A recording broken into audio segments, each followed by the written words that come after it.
네, 안녕하세요 여러분들. 주식멘토 이선생입니다. 현 시점 우리 이제 펩트론의 그런 가장 큰 관심사는 글로벌 제약사인 릴리와의 비만 치료제 기술 이전 애로에 대한 계약 시점인데, 지금 뭐 인터넷상으로도 나오는 내용들이 뭐냐면 뭐 주주총회 관련해서 갑로들박이 계속해서 이어져 오고 있죠. 그래서 이때 당시에 현장의 분위기와 경영진의 뭐 발언들을 뭐 종합해서 사람들이 많이 얘기를 하고 있는데, 일단은 이 주주총회에 있었던 객관적인 팩트만을 좀 추출해서 우리가 좀 본질적인 얘기를 좀 해야 되지 않나, 이런 부분을 좀 이제 말할 수가 있는데, 우리 주주 여러분들께서 이미 관련된 블로그나 유튜브 종토방을 보시면서 여러 가지 뭐 자료들도 많이 보셨을 테고, 그쵸? 내용들도 많이 보셨겠지만 오히려 조금 더 혼동이 오거나 어지러운 상황이 아닐까, 뭐 이런저런 말들이 많다 보니까 좀 이런 상황이 아닐까 저는 생각을 합니다. 그래서 여러분들이 오늘 좀 고민하고 있던 부분들을 제가 오늘 하나씩 좀 풀어서 설명해 보도록 하겠습니다. 자, 하단에 구독과 좋아요 한 번씩 눌러주시면서 영상 한번 시작해 보도록 하겠습니다. 일단은 이제 제일 중요한 거는 솔직하게 릴리와의 계약에 있어서 이번 주총에서 최호일 대표가 말하는 부분, 이 부분을 조금 말씀드리자고 하면은, 일단은 최호일 대표가 말을 한 건 올해 안에 출수할 수 있도록 하겠다라고 답변을 했는데, 애매하죠. 이게 상반기냐 하반기냐 이런 부분에 대한 명확한 시점이 솔직하게 말을 해줬다라고 하면은 오히려 시장은 거기에 대해서 반응을 좀 해줬을 겁니다. 근데 이런 발언이 없이 좀 애매모호한 부분이 있었다 보니까 오히려 실망 매물을 좀 쏟아낸 부분도 있었죠. 그런데 이번 주총에 있어서 가장 주목해야 할 부분은 뭐냐면은, 저는 어차피 딱 봤을 때 하나, 디바이스에 대한 혁신, 펩트론이 현재 단순하게 우리가 뭐 1개월 지속형 주사 제형을 완성한 것을 넘어서 뭐라고 했습니까? 상온 보관 관련해서 액상형 오토 인젝터 보완 작업을 진행 중인 것을 시사를 했죠. 그러면서 콜드 체인에 대해서 그런 부분을 좀 이제 완전히 격파할 수 있는, 그러니까 한 방을 좀 가지고 있다라는 것을 우리한테 좀 이제 어느 정도 보여줬다라는 게 핵심일 것 같은데, 현재 시장에서 비만 치료제들 대부분이 지금 냉장 보관을 하지 않습니까? 그러다 보니까 이 콜드 체인 유통망이 필수잖아요. 그런데 펩트론의 기술을 적용하면 이 냉장 보관 필요합니까? 아니, 필요 없어요. 상온 보관이 가능하니까. 그러면 펩트론의 기술을 적용하면 약물을 뭐 섞을 필요 없이 상온에서 바로 찔러 넣을 수 있다라는 거. 이게 자가 주사기가 상용화가 만약에 된다고 하면 당연히 시장의 판도를 바꾸는 게임 체인저가 되는 건 맞죠.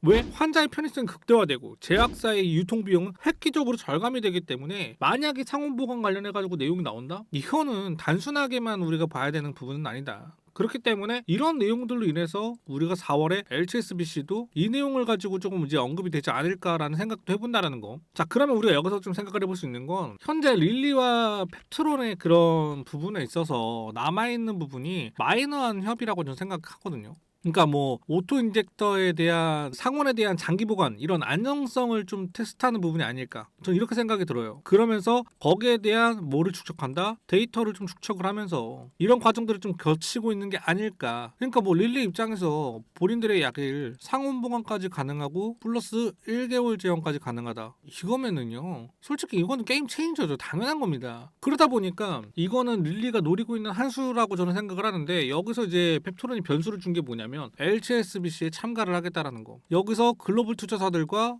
어떻게 본인들의 기술을 보여주면서 새로운 길을 또 뚫어 나갈 수 있는 방향을 모색했다라는 거. 그러니까 릴리 입장에서는 부담이 될 수밖에 없는 거죠. 거기다가 지금 펩트론의 경영진들이 이제 얘기를 하는 건 뭐냐면, 이미 1개월 제형에 대한 임상용 샘플과 기술적 요구 사항이 릴리 입장에서 요구한 사항들이 몇 프로 완성됐다고 했죠? 90% 정도는 완료가 됐다라고 얘기를 했어요. 그러니까 릴리가 요구하는 그런 까다로운 조건들을 90% 이상 어차피 충족을 시켰다. 이제는 최종적으로 조율하는 10%가 남았다는 소리인데, 여기서 우리가 중요하게 좀 알아야 되는 부분들이 뭐냐면, 어차피 타 파트너사와의 그런 협력 가능성을 열어두겠다라고 펩트론이 어느 정도 얘기를 했다라는 거예요. 이게 중요한 겁니다. 왜? 릴리와의 진행 중인 부분에 있어서 적응증이나 무질 타겟이 겹치지만 않는다라고 하면은 다른 글로벌 제약사와도 언제든 계약을 투명하게 공개하겠다, 진행하겠다, 이런 입장을 우리에게 어느 정도는 던져줬다라는 거예요. 그런 메시지를. 이거 굉장히 중요한 포인트죠. 그렇기 때문에 이번 4월에 HSBC 홍콩 서밋, 이거 굉장히 중요하다라고 계속해서 말씀을 드리는 거예요. 자, 그래서 결론이 뭐냐? 자, 릴리와의 계약에 있어서 어느 정도 우리한테는 오픈을 한 거나 마찬가지죠. 왜? 이미 릴리가 그런 복잡한 내용들에 있어서 90% 완성을 했대잖아요. 그럼 어느 정도 우리한테 계약에 대해서 오픈을 했다고 저는 생각이 들어요. 자, 그리고 지금처럼 펩트론이 보수적으로 나올 수도 있어요. 이렇게 언지를 많이 안 해줄 수도 있어. 근데 우리는 이런 단어 하나에 대해서 앞으로의 시나리오를 어느 정도 예측을 해봐야 된다는 거. 그러면 이번 HSBC에서 단순한 바이오와크가 아니라 대규모 자금 조달과 투자 유치가 이뤄지는 이 금융사에서 이 시기를 기점으로 릴리에 대한 내용도 나올 수도 있는 부분이고 상호보관 관련해서 나올 내용도 분명히 있다라는 거예요. 그래서 4월에 그럼 우리가 예상을 해보는 시나리오가 몇 가지 있는데 그걸 좀 얘기해 드리자고 하면요. 일단 상호보관에 대해서 안정성 테스트, 그쵸? 이 테스트가 보통 3개월에서 6개월 정도 걸린다라고 해요. 근데 이거 연초에 시작을 했어요. 그럼 테스트 결과가 언제 나와요? 4월에서 5월경에는 결과가 도출될 가능성이 높다라는 거. 자, 그렇게 되면은 이번 HSBC에서 만약에 상호보관 관련해서 내용이 나와준다라고 하면 거기에 대해서 파트너십까지 붙어준다라고 하면은 릴리 입장에서는 빠르게 결과를 도출해내야 된다. 계약 관련해서 언급이 나와야 된다라고 말씀을 좀 드리는 거예요. HSBC에서 이루어질 새로운 투자 유치 파트너십 이런 연계가 릴리의 계약에 있어서 어느 정도 언급이 무조건 돼야 된다. 안 그러면 릴리 입장에서는 얘네는 생각을 해봐요. 우리는 얼마로 계약을 하기로 했다. 이거 먼저 내보내. 왜? 그래야지 다른 업체에서 먼저 펩트론한테 조 단위를 계약을 하기 전에 릴리 입장에서 먼저 내는 게 선수 치는 게 좋거든. 왜? 지금 카무루스 8천억에 계약을 했어요. 8천억에. 그러면은 똑같이 펩트론한테 8천억을 제시를 했는데 HSBC에서 어떤 투자사가 1조 5천억을 얘기하네. 그럼 릴리 입장에서는 우린 8천억 제시했는데 펩토론 입장에서는 1조도 가져가고 8천억도 가져갈 수 있는 부분들이 생긴다라는 거예요. 아니면 릴리 너네가 제시한 것보다 노부노가 예를 들어서 야 얘 노부노는 2.5조를 한다는데 이런 것들을 이제 펩토론은 제시를 할 수가 있다라는 거예요. 그러니까 HSBC가 참여하는 게 굉장히 영리한 선택이었다. 그리고 만약에 반대로 4월 서밋에서 여러분들이 기대하는 아니면 우리가 예측한 부분에 있어서 당장의 공시가 안 나오면요. 시장은 어떻게? 또다시 실망 매물을 쏟아내겠죠. 근데 그거는 제가 말씀드렸잖아요. 정보가 없는 개미들이 털리는 거지 실질적으로 우리가 알고 있는 내용, 상호보관, 이 스마트 대포에 대한 기술력 이런 본질적인 부분들이 내용이 없어지나요? 아니에요. 여러분들 있다라는 거야. 내용은 있어요. 하지만 그런 공시가 안 나와서 주가가 잠깐 움츠렸을 때 요 부분을 우리는 정말 중요하게 생각을 해야 된다. 세력들은요 분명하게 말하지만 4월에 야 이거 HSBC 참여했는데 별 내용 없는데 실망 매물 쏟아져. 그거 세력들이 노리고 있는 한 수일 수도 있어요. 그래서 여러분들이 그 타이밍이 굉장히 중요하다라고 제가 계속해서 말씀을 드리고 있는데 자 이거에 당하면 안 된다라고 말씀을 드리는 거잖아요. 그렇기 때문에 만약에 실망 매물이 쏟아진다 그거는 우리를 뭐라고 생각을 해야 돼요? 오히려 기회라고 생각하고 진입 타점을 잡아야 된다라는 거. 그러니까 위기를 기회로 바꿀 수 있는 한 끗 차이가 분명히 이때 갈릴 거라는 거. 그래서 우리 여러분들에게 제가 말씀드리죠. 이런 부분에 대해서 여러분들이 매번 실시간 일상생활을 하시면서 볼 수 없는 부분들을 저는 매일같이 이 일을 하기 때문에 매번 보잖아요. 그래서 여러분들보다 당연히 빠른 건 맞습니다. 그래서 여러분들을 위해서 제가 여러분들의 눈이 되고 귀가 되고 시그널까지 드리겠다라는 거예요. 근데 그게 100% 무료라고 하잖아요. 그럼에도 불구하고 여러분들께서 그래도 난 나 혼자 할 거야 라고 하시는 분들은 혼자 하셔도 됩니다. 하지만 여러분들이 바쁜 일상생활을 하시면서 그런 부분이 힘들다라고 하시면 지금의 화면의 번호로 탭이라고 딱 한 글자 문자로 남겨주시면요 제가 최선을 다해서 도움을 드릴 거고요. 만약에 이제 여러분들께서 문자 보내는 건 좀 그렇다라고 하시면 그냥 댓글이나 설명란에 링크 지금 바로 한 번씩 눌러주시면 자연스럽게 저한테 문자가 들어오기 때문에 링크 지금 바로 한 번씩 눌러주시면 되도록 하겠습니다. 그리고 차트를 좀 볼 건데 차트를 보기 전에 우리 여러분들 하단에 구독과 좋아요 한 번씩 눌러주시면 굉장히 감사하겠습니다. 자 차트를 보면요 오늘 주가가 몇 프로 빠지고 있습니까? 거의 8% 가까이 빠졌어요. 8% 가까이 빠졌는데 지금 28만 3,500원이죠. 이제 주중 끝나고 우리가 좀 기대한 부분들도 있었는데 오히려 계속 떨어진 부분들도 있었고 이거 끝난 거 아니냐 하시는 분들도 분명히 있었습니다. 하지만 뭐다? 어차피 거래량 없는 하락이 이어졌기 때문에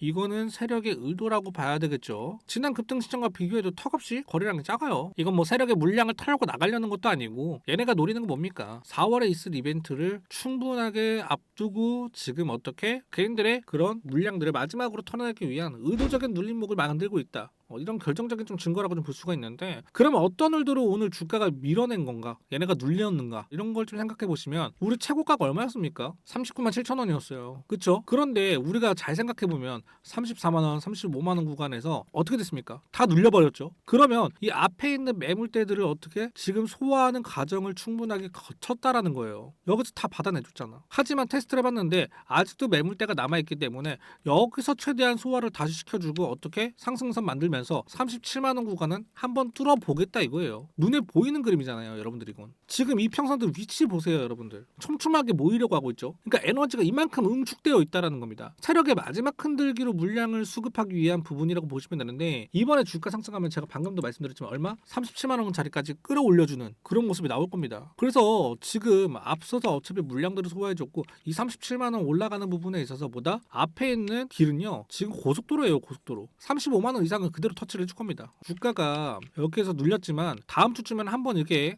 양봉이 하나 나올 거거든요.